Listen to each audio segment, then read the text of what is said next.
હવે દારૂ તો બંધ કરાવ્યું, થોડાક સમાજના રીતિ રિવાજે થોડાક બદલાવ્યા. આગેવાનને મારે ફોન કરવો પડશે હવે.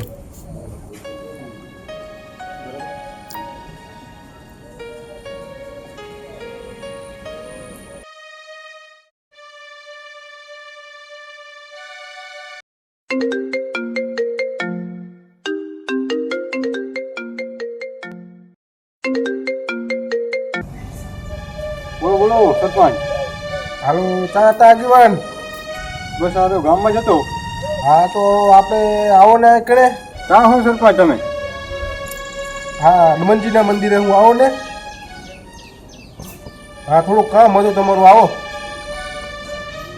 સારું સારું આવું હેડો.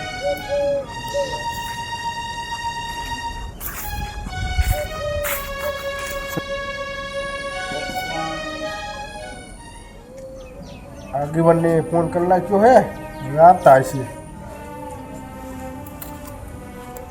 ઓહો આવો આવો આગેવાન. સરપંચ. બેહો. કેમ શાંતિ ને આમ તો? હા મજા હે. મજા ને? બસ આમ તકલીફ પાણી? બસ બધું મજા હે. બસ તારે પૈસા હોય તો. શું આમ બધું એમરજન્સીમાં બોલાયા. એમરજન્સી તો હવે એવું હું હારું કે આપણે આ દારૂનું તો બધું બંધ કરાયું. હવે આપણે આ થોડુંક સમાજ માટે કરાવવાનું છે. તો લગ્ન પ્રસંગ આવે તો આપણી સમાજમાં બાગરું કરિયાવર ઘણું માગે છે. એ વાત સાચી તમારી. તો આપણે કાંઈક એનો નિકાલ લાવવાનો છે. એટલે મેં આગેવાનને બોલાવું, એક કૈદિયા માણસને બોલાવવા. હા તો આપણે એની માહિતી જોઈ. ના ના સાચી વાત છે. આ બધું કરાજો કરવું પડશે. આપણી સમાજમાં બધે બહુ આ લાવો ને તેમ લાવો ને આપણે એમાં કરતાં 9-10 લાખ રૂપિયાનું થઈ જાય છે અત્યારે. થઈ જાય. પણ આપણે 10 લાખ રૂપિયા છોકરાવાળા આવું કરે તો પછી કાયમ ભાગ તો રાખવાના જ છે. બારે ને બારે ફરે કાયમને ખેતર અડાડું મેળવું પડે. છેવટ કંઈ ના હોય તમને ખેતરે વેચવું પડે. એના હિસાબે મેં તું બોલાવું અમને. એવી વાત સાચી. રાકેશ તારા લગ્ન હતા અને બધું ચમચમ થયું, મુહૂર્ત જોવડાયા બધું ચમ થયું. મુહૂર્ત તો જોવડાયા, મુહૂર્તે હાવ નજીક આવીને પડ્યા છે. તમે કઈ રીતનું કઈ સેટિંગ કર્યું કે નહીં કર્યું? એ રાખલા ગાડી જોડે વાહ તો લાવ્યો છે ને વરના, આપણે એનું સેટિંગ કરી. આવશે તો ખરો ને વાસ્તો? આવશે જ નહીં યાર, કેમ ના આવે, આપણો ખાસ મિત્ર છે યાર. તો ભાડા વિશે ની બધું મારા બાપા જોડે વાત કરી લો. હા એ તો બધું ઠીક છે, બાકી આ શૂટિંગનું ની બધું કે સેટ કર્યું કે નહીં ડીજેનું ભાઈ? જો શૂટિંગ તો સૌજી આપણે સુખપુરા વાળા રહે ને બજરંગ સ્ટુડિયો હા હા ઓછે ઓળખ્યા ને? ઓછે ઓછે એમનો કોન્ટેક્ટ કરો. ને ડીજેમાં તો આપણે વિષ્ણુ ગાર્જનપુરા શક્તિ સાઉન્ડ એમનો કોન્ટેક્ટ કરો. એ આપણને સસ્તા પડશે, કેમ કે થોડાક ઓળખે છે. બધી વાત મારા બાપાને કરવી પડશે તમારે. હા એ તો વાંધો નહીં, એમાં તું ના મોજે, એ તો અમે વાત કરી. એમ કે કંજૂસ છે થોડોક. અલા એ તમે ના યાર મુજાશો, એ અમે અમારું મન રાખે યાર. હા તો એ બધી વાત હરી વાત કરજો ને એટલું સેટિંગ કરાવી દો. બરોબર? વાંધો નહીં તો ચાલો એ રાખલા. મારું કહેવાનું એવું થાય કે હારો ડીજે ને શૂટિંગ એના કરતાં લાઈવ પ્રોગ્રામ કર્યો તો કેવું? લાઈવ પ્રોગ્રામનો એ સારું તો રહે જ. કલાકાર કોઈ ધ્યાનમાં હોય તો કહો. કલાકાર તો શું હશે? રસ તો થોડોક પડે ને એવું હોય તો એ કલાકારને આપણે બોલાવીએ. આપણી પાસે બધા પ્રબંધો હે, કલાકાર હે, ડીજે વાળા હે, બેન્ડ બાજા વાળા હે, બધા છે. તો આપણે લાઈવ પ્રોગ્રામનો ગોઠવો. આમ તો ગામમાં કોઈ કર્યું નથી, આપણા લગ્નમાં અલગ જ કરીએ. હા તો લાઈવ પ્રોગ્રામ કરીએ તો ગામમાં એન્ટ્રી પડે. આમ ગામને એવું લાગે કે ના આજથી સુધી આપણા ગામમાં આવો કોઈ ડાયરો બન્યો નથી કે આ પહેલા વહેલા એના લગ્ન થયા ને વાહ એન્ટ્રી પાડી. આપણે ઓલા સંજય ઠાકોર ને દક્ષા ઠાકોર છે ને, હા ઓળખો નવી કુંવર. હા એ ખાસ મિત્ર યાર. હું એમને હું તમને કહેવા જ થતો તમે મારી પહેલા તમને તમે એમની વાત કરી. એમનો પ્રોગ્રામ પેદેશપુરા જોવા ગયો હતો ને એટલે યાદ છે. તો એમનો કોન્ટેક્ટ કરો, આપણે એમને બોલાવીએ. વાત કરી લેજો. મારા મગજમાં મારા ધ્યાનમાં ઈ જ હતો માણસ. હા તો વાત કરીને તમે ઘરે બાપા જોડે વાત કરી લો. લાઈવ પ્રોગ્રામ કરીએ તો નવું લાગે. હારું હોય તો રાખલે આપણે તાર બાપા એમને વાત કરી લઈએ. અને ખર્ચો પાણીમાં એમાં મૂંઝાતો નહીં, આપણો ખાસ મિત્ર છે બરોબર. તમારા બાપાને વાત કરી લો. હાથે આપણે અહીંયાથી મળી લઈએ બરોબર, બધી વાત કરી લઈએ.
આવો કેમ છે? મજા મજા. ઓહો વેવણને હાડા લઈને આવ્યા? ઓહો વેવી માંડ માંડ આવ્યા. ફોન કેમ ના કરો તમે? એમાં એવું હતું કે રિચાર્જ નતું ફોનમાં. ઉતાવળમાં થોડાક હતા એટલે ક્યાં વળી આમ ઉતાવળમાં હતા તમે? ઉતાવળમાં કામમાં છૂટા થયા ને આયા તો એવી ખબર કાઢી આવી. ના ના વિવાહનો ઝપાટા લઈ લઈએ, છોકરા જવાન થયા. છોકરા જવાન થયા, વાત સાચી. હવે કંઈક કરવું પડશે એમને. ઓહો વેવી અમારે તો સગવડ નહીં. મોલ બધા અમારા પાણીમાં પલળી ગયા હે અને પૂરા જાર ને બાર બધું રાહ તાર થઈ ગયું હે. કપા હતા કપા તો બરી ગયો, હાથી ઊભી નકરી. શું કરશે હવે તારે? બધું આવું બધું હે. એવી ઓણ તો અમારે બધું બરી ગયું હે, પણ ગમે એમ કરો વિવાહ ઓણ કરવા પડશે. એ ઓણ તો બધું બરી ગયું, પણ આ સમય નહીં સારો વિવાહ કરી નાખી. અમારે ઓણ બધું બરી ગયું ગમે તે કરો આગું પાછું, પણ વિવાહ કરી નાખી. ઈ વાત એ સાચી. ભાઈ અમારે મોલ ભરી ગયો છે, પણ આ જમાનો નથી હારો. છોકરા પરિણામવા પડે. વાત સાચી વેવણ. હા કંઈક કરીએ રો હવે. બીજું શું થાય? તમારે વિવાહનું માન રાખવું એ. વેવણનું મન રાખીએ ને તમારું આ રાખ. તો પછી કરો વિવાહ. આ તો વિવાહ કરવા પડે. એમ? હા તો વેવણને કે બેહો ને તે ઘેઠ આમ કેમ ઉડીને ભરા આવો? તો તમે ના પાડી રહ્યા ને તારે. કંઈક કરીએ હવે. બેહો તમે. ઓહો વેવણ તો બહુ ખતરનાક. અરે તો વિવાહ તમે ચમ આમ રહો ઘરે? ઘરે તો આમ તો રે જીતા. એમ? ઘરે ને આમ ને આમ ઠેકડા નહીં મારતા ને? ઠેકડા ના મારે. હા ચાલો કંઈક કરીએ વિવાનું બરાબર વાંધો નહીં. અને આ બાગરા બાગરા ચમચમ છે. એ તમારે વિવાહને પૂછ લો. ઓહો વેવાઈનો ફોન આવી ગયો હે ને મુહૂર્તે બહુ નજીક છે ને. મારા છોકરા શું ના હોય એવો પ્રોગ્રામ કરીને પડ્યા છે. એ ચાલે આવે અને બધું કંઈ ખબર પડે નહીં. ઓહો બાંગરે ઘણું માજું હે ને શું કરું હવે? ખેતરે મારા તો અડાણા રવડેરા હે. બે હતા અહીંયા અડાણા મેકાયા હતા રહ્યા હે. હવે વાહવું પડશે મને.